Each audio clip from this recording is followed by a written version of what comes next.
Bueno, buenas tardes a todos y todas. ¿Cómo andan? Bueno, bienvenidos a esta charla organizada por UBATEC, en el cual vamos a hablar sobre las tendencias actuales y casos de uso de inteligencia artificial en las administraciones públicas. ¿Cuál es un poco el panorama en el cual nos encontramos? ¿Cuál es el enfoque de transformación digital que están adoptando los estados? Bueno, Naciones Unidas, no sé si lo conocen, sacan un informe sobre cuál es el estado de situación sobre la implementación de tecnología, de inteligencia artificial en los estados cada 2 años.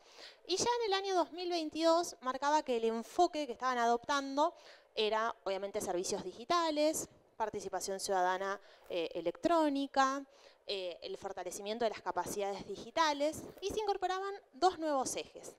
Por un lado, las estrategias centradas en datos, porque los sistemas de inteligencia artificial van a nutrirse, a alimentarse de datos, por lo cual va a ser esencial conocer el estado en el cual se encuentran esos datos y que vamos a introducir en estos sistemas. Y por el otro, ya desarrollar estrategias concretas de inteligencia artificial y blockchain. De hecho, dentro de todas estas cuestiones que va documentando, documenta cuántos países utilizan agentes conversacionales en sus portales web. Y podemos ver cómo ha ido avanzando a lo largo de los años. De 28 en el año 2018, pasamos a 58 en 2020 y en 2022 ya 69. Traigo este dato porque hoy, con el boom de la IA generativa, ChatGPT, Gemini, de hecho son agentes conversacionales. Entonces vemos cómo ha ido avanzando y de hecho 2022 es donde surge esta IA generativa. Ahora bien, ¿qué hablamos cuando nos referimos a la inteligencia artificial? ¿Se les viene a la mente alguna definición de IA? ¿O qué aspectos, cuestiones tenemos que tener en cuenta? Bueno, una única definición, en principio les digo que no hay. Podemos encontrar a nivel internacional decenas de definiciones que diversos organismos internacionales, adoctrinarios van dando acerca de qué nos referimos cuando hablamos de IA. Nosotros podemos decir que hay como 4 aspectos o partes que van a hacer a la definición de la IA. Por un lado, la tecnología, un grupo de procesos, de tecnologías, también el tema de los datos, como les decía, que se van a alimentar o a nutrir a estos sistemas de IA, porque los algoritmos procesan estas grandes cantidades de datos. ¿Para qué? Para ejecutar o para cumplir con fines y propósitos que son los que vamos a ir delimitando nosotros. Y con eso van a poder cumplir o realizar diversas tareas. Y otra de las partes de esta definición de IA somos nosotros, las personas. ¿Por qué? Porque vamos a determinar los objetivos, el uso, la aplicación que le vamos a dar a estos sistemas de inteligencia artificial y justamente en qué medida van a venir a complementar o reemplazar las tareas que antes eran realizadas por los seres humanos.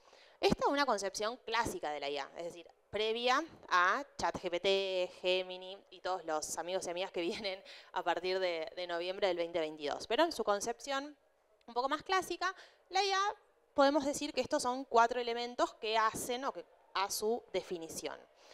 Dentro del mundo de la IA podemos encontrar diversos procesos o funcionalidades, como puede ser la asistencia inteligente, la automatización, la predicción, que de hecho cuando decimos, bueno, che, ¿qué es IA y qué no es IA? Muchos se refieren a que hay IA cuando hay predicción. Es una de las funcionalidades más sofisticadas, de hecho. ¿Por qué? Porque nosotros le vamos a enseñar a un algoritmo qué vamos a decir frente a determinados supuestos. Es decir, va a aprender de nuestra historia para poder predecir las decisiones o comportamientos que nosotros podemos adoptar en el futuro. También tenemos, obviamente, la automatización, que nos va a poder permitir conectar datos e información, obviamente, de acuerdo al grado de interoperabilidad que tengamos. Si esa automatización puede ser completa, semi o no puede, literalmente, haber automatización. Y después, el tema de la asistencia inteligente también es otra de las grandes funcionalidades, que lo vamos a ver como un caso de uso dentro de las administraciones, que nos va a poder permitir guiar a los usuarios a través de texto o a través de voz para poder arribar o llegar a un resultado.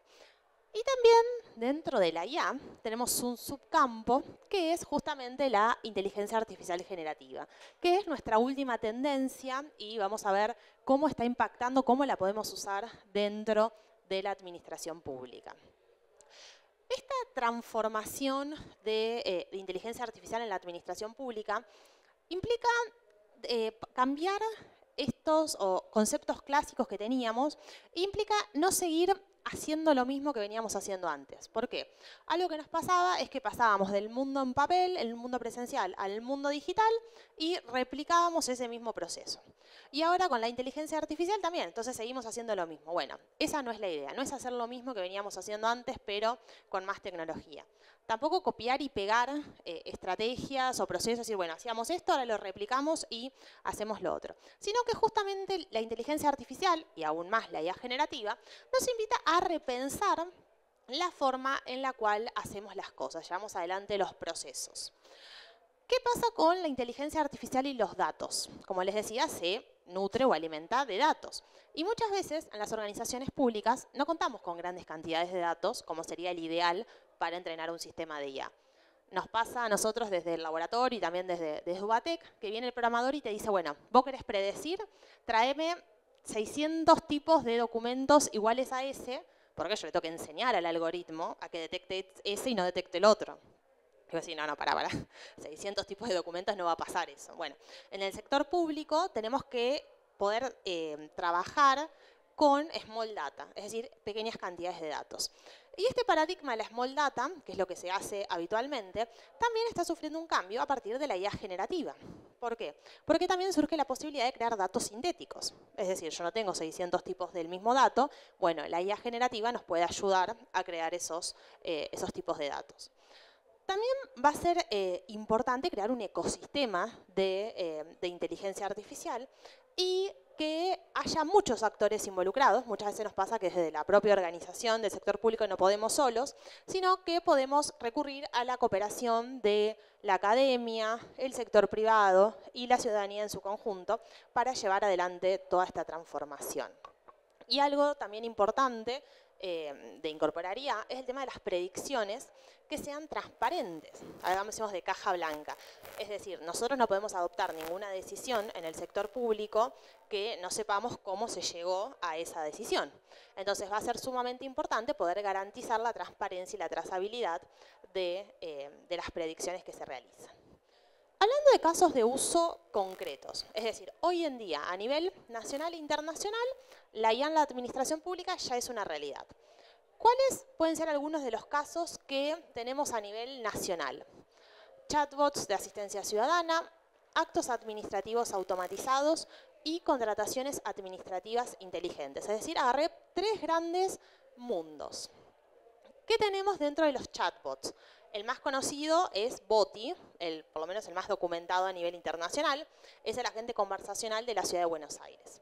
Ya desde el año 2009, la verdad tiene un gran desarrollo, mucho más sofisticado, por ejemplo, de TINA, que es el que tenemos a nivel nacional, que nos permite poder acceder a información, relacionarnos, y tiene gran cantidad de trámites disponibles. Boti hasta te cuenta un chiste, es increíble, pero también, y se ha generado tratar de alcanzar esta empatía de la gente conversacional. TINA es más reciente, aunque ya antes teníamos, o se había creado por norma un servicio de asistencia virtual automatizada que funcionaba en la página de Mi Argentina, pero ahora TINA ya es como una versión más optimizada, en el cual ya incorpora más IA y mucho más datos, interoperabilidad, está disponible en distintas fuentes y muchos más trámites. ¿Qué es importante a la hora de desarrollar y de implementar o llevar adelante un agente conversacional en la administración pública? Que el agente sea intuitivo, que nosotros podamos relacionarnos y que no necesitemos llamar a un abogado, como nos pasa muchas veces en la administración, para entender qué es lo que se dijo en un acto administrativo, sino que esta vinculación o esta relación con la ciudadanía pueda ser de forma intuitiva, accesible, que esté disponible para que le pueda hablar, para que pueda escribir, que muchas veces ha sido una de las grandes brechas que teníamos en el procedimiento administrativo, que hable y entienda lenguaje natural, porque el agente conversacional no es una persona, no es un ser humano, pero del otro lado sí lo hay. Entonces, de que pueda ser capaz de comprender el lenguaje natural, vamos a tener que tener en consideración también el tema de los datos personales, porque puede ser que se le soliciten datos personales o datos sensibles a los agentes conversacionales para ver cuál es la política pública detrás de eso, de dónde van a ir esos datos, quién los va a tratar, si los voy a solicitar o no los voy a solicitar. También es importante abordarlo. Juntamente, obviamente, con el tema de la transparencia que hablamos, yo le tengo que decir al ciudadano que detrás de ese agente conversacional no hay un ser humano, justamente. El ciudadano tiene que estar informado de que está hablando con un sistema de inteligencia artificial, que si bien lo entrenó un ser humano, porque le dijo cuáles son las respuestas que tiene que dar para determinadas consultas o preguntas, no es una persona. Y también, obviamente, el rol del ser humano, porque puede ser que el ciudadano no quiera relacionarse con un agente conversacional, entonces tengo que tenerle disponible la persona para que pueda vincularse o relacionarse. Otro de estos usos que le hemos dado son los actos administrativos automatizados, y acá verán la foto de la aplicación Cuidar. ¿Se acuerdan? Año 2020. Para poder circular, ¿nosotros qué necesitábamos? Un permiso. Bueno, ese permiso nos iba a crear, modificar o extinguir un derecho, porque íbamos a poder circular o no. Bueno, ese permiso que nos otorgaba la aplicación Cuidar era un acto administrativo automatizado. No había ningún ser humano detrás de esa decisión, sino que nosotros completábamos una serie de datos, el sistema había sido entrenado para ver qué opción, qué respuesta jurídica tenía que dar en cada uno de los supuestos fácticos y nos otorgaba ese certificado, que de hecho no tenía ni firma a nivel nacional, no sé si se acuerdan. Pero bueno, esa era una decisión administrativa automatizada, no intervenía un ser humano. Ahora bien, que dos elementos del acto se nos ponen en juego acá, el tema de la voluntad y la competencia. Es decir, había voluntad en ese acto administrativo y había competencia. Bueno, grandes interrogantes, y de hecho es lo que se plantea con toda la actividad administrativa automatizada. A ver, si hay intervención primero, la voluntad igual siempre estuvo en duda, vieron que ni siquiera está como un elemento del acto, o sea, está ahí. Pero la competencia sí, se le tiene que imputar esa decisión a un órgano que tenga la atribución legal para poder realizarlo. Bueno, respecto de la competencia, si el órgano o ente competente para dar esa respuesta intervino en el desarrollo y en el entrenamiento de ese sistema, esa se puede salvar, puede decir, a ver, yo como órgano tengo la norma que dice mi competencia. Yo soy el que entreno, le proveo los datos y le digo qué es lo que va a decir ese algoritmo, es lo mismo que lo podría hacer yo. Entonces, ahí lo podríamos salvar. Pero la distinción que tenemos que hacer, o por lo menos me parece relevante, es entre facultades regladas y discrecionales. ¿Por qué? Porque hay veces que la norma te dice específicamente lo que tenés que hacer. Entonces, ¿el funcionario o funcionaria competente se puede apartar de lo que dice la norma? No. Entonces, en esos casos es mucho más claro la posibilidad de emitir actos administrativos automatizados. En cambio, cuando la facultad es discrecional que tiene la administración, ahí se complejiza. ¿Por qué? ¿Puede un algoritmo decirte, la multa que te voy a aplicar va a ser de 1.000 pesos o de 500 sin saber por qué llegó a esa decisión? No. Entonces, en ese caso, las facultades discrecionales es más complejo y, de hecho, a nivel internacional están diciendo como que se tiene que dedicar a, o que es viable la implementación de IA en las decisiones administrativas cuando se trata de facultades regladas de la administración pública. Sí, por favor. Es un tema súper interesante, de hecho ha llegado, en España está regulado en una ley del sector público. Nosotros acá tenemos el decreto 733 a nivel nacional del año 2018, que nos da la habilitación legal para poder emitir actos administrativos automatizados, porque dice que la totalidad de los actos administrativos van a tramitar de forma digital, remota, simple, instantánea y automática. O sea, nos daría esta habilitación, pero no sabemos qué hacemos con los elementos del acto. Por lo tanto, yo digo, para que sea legal, podemos tener que identificar la voluntad, la competencia, la causa, todas estas cuestiones clásicas del derecho administrativo. Pero es viable. En nuestra normativa lo tenemos autorizado, en España está regulado y en Italia, de hecho, ha llegado una sentencia al Consejo de Estado en el cual se discutía justamente esto. habían hecho un procedimiento de movilidad nacional de los docentes con un algoritmo, pero sin decirles a los docentes. Es decir, vos te vas a Sicilia, vos te vas a Florencia. Bueno, lo decidió un algoritmo. Imagínense el lío que se armó y el Consejo de Estado se terminó expidiendo y dijo, che, todo bien. Todos nos beneficiamos de las tecnologías, no podemos excluir a la administración pública, pero el deber de transparencia y de información, de decirle a las personas que un algoritmo va a tomar la decisión, es un principio fundamental. Como en este caso no lo habían avisado, lo volvieron para atrás. Pero por eso la transparencia es sumamente importante. Y de hecho uno de los temas más interesantes porque nos hace replantear toda la teoría del acto administrativo, desde los elementos, la impugnación, la verdad es un gran tema también. Y otro de los grandes casos de uso son las contrataciones administrativas inteligentes.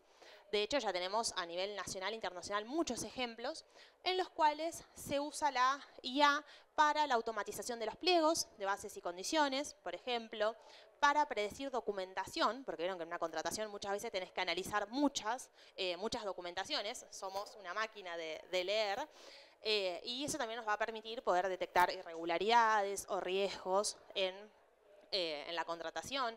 De hecho, establecer perfiles. Yo tengo un proveedor que sé que llega hasta una parte de la obra y después no hace nada. Bueno, ya le puedo hasta determinar cuál va a ser el perfil de ese proveedor. A nivel nacional, el año pasado se hizo un piloto en el Ministerio de Obras Públicas de la Nación, justamente basándose en 2 funcionalidades de automatización de documentos, reutilizando datos, porque ellos tienen un sistema registral, y después, bueno, el GD, el específico, el contacto, bueno, era una increíble burocracia digital, cuando hablábamos esto del principio de no hacer lo mismo, no se reutilizaban datos, se estaban copiando y pegando constantemente. Bueno, se desarrolló una funcionalidad de automatización y por el otro de predicción de documentación. En el caso de la evaluación de proyectos de obra, que tenés que presentar la memoria descriptiva, el pliegue, bueno, todas esas cosas, el sistema predecía la existencia de esa documentación y elaboraba un informe automatizado. Así que ya lo tenemos también a nivel nacional. ¿Y cuáles son las nuevas tendencias de la IA? Todo lo que les estoy contando ya es como viejo, más o menos. Son casos de uso, pero ya es algo común dentro de las administraciones públicas. ¿Pero hacia dónde vamos? Bueno, hacia el uso de inteligencia artificial generativa. Yo digo acá, repensemos todo. ¿Qué es la inteligencia artificial generativa? Es un subcampo dentro de la inteligencia artificial. Pero, ¿cuál es la diferencia? La IA generativa nos permite poder crear contenido nuevo, novedoso. Es otro paradigma. Acá no es lo mismo que hablábamos antes de que la IA procesaba los datos que le dábamos y adoptaba decisiones. No, no, no. Acá la IA generativa lo crea sola ella el contenido. ¿Qué puede hacer? Puede crear música, videos, fotos, texto, todo. Absolutamente de todo. Unos de los ejemplos, por ejemplo, son ChatGPT, Gemini, que todos y todas los conocemos, que ya tiene su boom en los últimos meses. Ahora bien, ¿podemos usar la IA generativa en la administración pública? Sí. Tiene muchos usos. Por ejemplo, nos puede ayudar a buscar información. Nos puede ayudar a analizar textos, a pedirle ideas, argumentos. Tengo que comparar un recurso administrativo con un acto administrativo. Che, ¿por qué me lo presentó el ciudadano? Bueno, es impresionante la cantidad de usos que le podemos dar en la administración pública. Estos usos se los traigo porque los estamos probando. No es que que podrían ser, sino que son usos probados. Nos puede ayudar a generar documentos, es decir, un acto administrativo, un informe. Lo podemos generar a partir de IA generativa. Nos puede permitir pasar a lenguaje simple un documento, que a veces el ciudadano no entiende un acto administrativo. ¿Qué quiere decir? Bueno, nos puede ayudar a pasarlo a lenguaje simple, a explicarlo con contenido que pueda ser al alcance del ciudadano. Nos puede ayudar a analizar datos, a tomar decisiones de forma informada, a poder vincular diversas disciplinas. A veces nos pasa que necesitamos conocimientos multidisciplinarios para traer en la administración pública, no es solamente derecho jurídico. Entonces, la IA tiene un gran potencial dentro de la administración y el kit de la cuestión es, bueno, ¿cómo implementamos IA? Porque todos esos usos son muy lindos, pero ¿cómo empezamos a acercarnos y a tratar de llegar a poder usarla? En primer lugar, vamos a tener que hacer un relevamiento y un diagnóstico de nuestra organización. Es decir, veamos procesos, veamos tareas, subtareas, datos, documentos, veamos qué es lo que tenemos. ¿Por qué?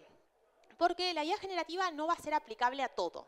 Nosotros vamos a tener que poder identificar cuando hacemos este relevamiento, este rediseño y reingeniería, cuáles son casos, o mejor dicho, tareas que son plausibles de aplicar IA generativa.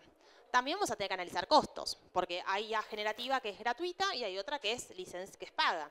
Entonces, vamos a llevarla a todos los funcionarios, 30 funcionarios, vamos a pagarle $20 por mes. Bueno, todos estos aspectos son cuestiones que vamos a tener que ir ahondando o analizando dentro de la organización. Y por otro lado, ir a la tarea de ejecución. Bueno, empecemos a elaborar los prompts. Los prompts son estas instrucciones que nosotros les vamos a dar a estos modelos de lenguaje para que realicen la tarea, que les puedo asegurar. La cuestión está en cómo elaboramos el prompt, porque todos tenemos acceso, pero de acuerdo a la instrucción o cómo nosotros le preguntemos, es la respuesta que vamos a obtener. Entonces, en la elaboración del prompt también es muy importante. ¿Qué hicimos con esta metodología? Lo probamos en casos concretos dentro de la administración. Lo hicimos en una dirección de compras de la ciudad de Buenos Aires. ¿Qué hicimos? Identificamos 13 tareas que se realizaban.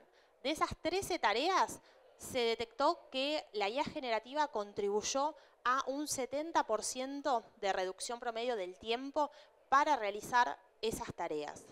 Los números que van a ver ahora van a decir, esto es mentira. No, no, les juro que está aprobado con personas que trabajaban en esa dirección.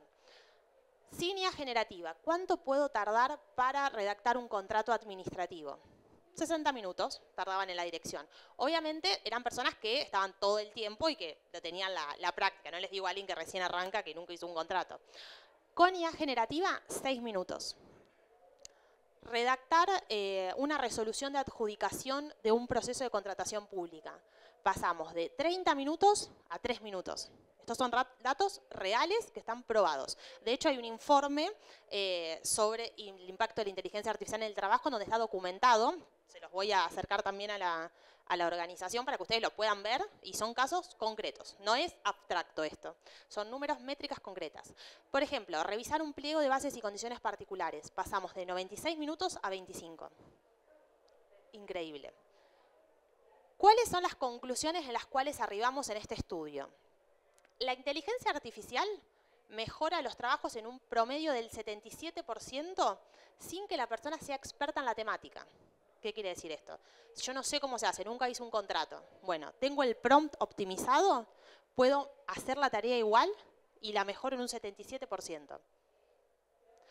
Segundo, la inteligencia artificial generativa no viene a reemplazar a las personas, porque eso también es una de las grandes dilemas o cuestiones que se están planteando tanto a nivel nacional como internacional. Les digo que todas las gerencias de recursos humanos, hasta de las empresas tecnológicas, están muy preocupadas por esto. Che, ¿hasta qué punto puede venir o no a reemplazarnos? Bueno, esa es otra cosa, dice herramienta de trabajo. Eso yo lo estoy repensando. Yo la IA para mí siempre fue una herramienta. De hecho, los organismos internacionales lo dicen así. Naciones Unidas dice, la IA es una herramienta es un medio. ¿La IA generativa es una herramienta o es un agente? Porque acá está haciendo una tarea. Lo está haciendo ella misma. En algunas cosas te viene a complementar y asistir, pero en otras lo puede hacer concretamente ella. Entonces está esta cuestión de si es herramienta o ya pasa a ser un agente en sí de realización. Bueno, son muchas cuestiones que ya se empiezan a plantear. De este informe, ¿qué otra conclusión sacamos? Que la inteligencia artificial generativa viene a asistir y a complementar en más del 96% de las tareas que realizan las personas, con esto de complemento, de asistencia, y que sirve para abordar tareas cada vez más complejas. Y esta es una de las diferencias que tenemos con la IA. ¿Por qué? Porque la IA, desde siempre se dijo, la IA viene a hacer tareas mecánicas, repetitivas y rutinarias, para que vos te dediques a las tareas más complejas. Bueno, la IA generativa nos dice, esperen, vengo a hacer tareas justamente más complejas, ¿y qué nos queda a nosotros entonces? Nosotros vamos a tener este rol de controlador. ¿Ustedes sacarían un acto administrativo emitido por una IA generativa? No, ni de casualidad. con todos los principios que rigen la administración pública, imposible. Entonces, ¿qué vamos a tener que hacer? Controlar lo que dice la IA generativa. Entonces, ahí, ¿qué rol asumimos? ¿No asumimos una tarea más mecánica, más repetitiva, como estar controlando cosas en vez de estar haciéndola? Bueno, esa es otra de las grandes interrogantes que también se nos plantean. Y algunas conclusiones personales de cómo estamos o qué necesitamos dentro de la administración hoy en día. Hoy estamos en una transición de productores a editores. ¿Por qué? Porque si la IA es la que hace las cosas, yo estoy editando lo que hace. O sea, mi rol está cambiando. Yo ya no produzco informes, actos administrativos, sino que controlo o edito lo que hace la IA generativa. Hoy la inteligencia artificial se ha democratizado. Todos y cada uno de nosotras y nosotros podemos acceder a la inteligencia artificial. El que diga que no es imposible. Tenemos todas las IA, un universo de IA generativas gratuitas. Por lo tanto, está al alcance de todos. Es algo común hoy en día, la IA generativa. ¿Dónde está la cuestión? Que hoy no es tecnológica la brecha, porque antes necesitábamos el programador, el especialista en IA que haga algo. Con la IA generativa se puede hacer código fuente, o sea, ya está. Obviamente necesitamos el editor humano que lo controle, pero se podría hacer tranquilamente. Necesitamos el rol del ser humano y poder generar nuevas habilidades en las personas, porque la brecha la estamos teniendo nosotros. Ya no es tecnológica, sino que la brecha es humana. La persona que tiene conocimiento sobre cómo utilizar la IA generativa y la que no va a hacer lo mismo, porque no va a poder realizar esa tarea o llegar a la misma resultado. Entonces, el kit de la cuestión considero que está en la persona y de hecho somos nosotros los que le vamos a dar valor a la IA generativa. Como es algo común, lo que va a variar es las cualidades, las habilidades personales que tienen los seres humanos que usan la IA generativa para ver a ver a qué resultado van a llegar. Es sumamente importante desarrollar nuevas habilidades como ser la empatía, la comunicación, el pensamiento crítico, el razonamiento, y eso va a ser el mayor valor que nosotros le vamos a poder aportar cada uno de nosotros a este nuevo paradigma o mundo en el cual estamos viviendo. Porque a la IA generativa accedemos todos, pero las cualidades humanas más la IA generativa es lo que va a hacer la diferencia exponencial. Bueno, muchísimas gracias. Acá están con nosotros Laura y César, si quieren me decir unas palabras de UBATEC. César, que es el presidente de UBATEC, de dónde estamos haciendo todo esto. Así que, bueno, los invitamos a que sigan la página, van a encontrar mucha información de todos estos diagnósticos y pruebas. Si quieren sumarse también, están más que invitados. Y bueno, muchas gracias por su tiempo.